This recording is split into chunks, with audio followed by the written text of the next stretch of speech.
And we're going to take a look at Thanksgiving week. That's the story on the feed, and we're going to use some of the same tools that we and our long-range team use on a daily basis to give us an idea of what to expect as we head into the busiest travel time of the year. All right, want to give you a snapshot. No need to bury the lead here. This is what we're looking at as we get into Thanksgiving, and I show you why we're making this forecast here. We are going to look at a storm track coming in across the northwest at times in the Northern California, but we do think there's going to be an area of high pressure here down across Florida. That should deflect these storms northward. So, as far as the entire Thanksgiving week travel, we're looking at the northern tier, perhaps all the way down, though, in the central and northern California, that at times we're going to be looking at some delays. Right now, we think the southern tier of the U.S., from the southwest toward much of the Carolinas and into Florida, will likely not have many delays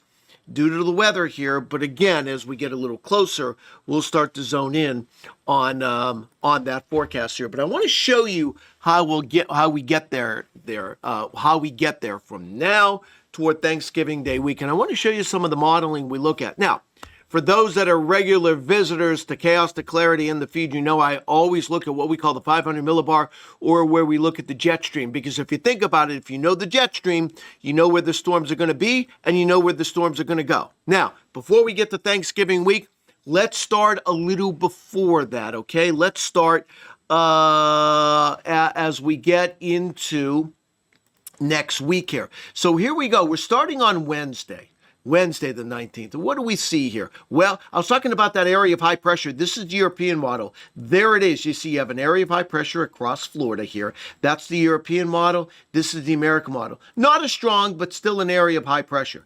The difference in the modeling starts with this next dip in the jet stream coming across the central U.S. Look at how sharp the GFS or the American model is. European is a little slower with it, a little faster, I should say, and weaker.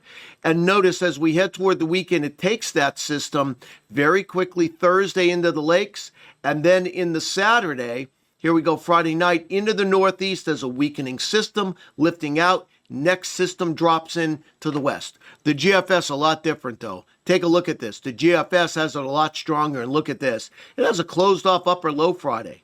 So it's got a storm here. The American model has it there. Look at the European. Nope. It's way up here. So how do you resolve that? I'm starting to think that maybe instead of the GFS locking it off down here and the European in here, it's some kind of a compromise. So something goes through the northeast as we get in toward Friday and Saturday here. Then, as we get to Thanksgiving week, here's the difference in the modeling here. See, the European is showing the next system coming on in on Monday. There it is. The GFS already has it offshore. But both of them show this. A dip in the jet stream. This is Monday, the 24th. You see that? The European shows it. American model shows it. European, American. So both show that. So that kind of gives us a clue that we get into Thanksgiving week. It appears to us that you're going to have a storm coming into the West Coast.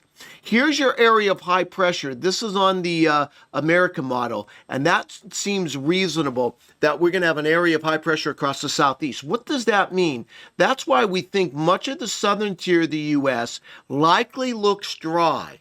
But with this dip in the jet stream coming in to the west coast of the United States like this, and our high pressure in here, that tells us that the storm track is going to be something like this as we head into Thanksgiving week.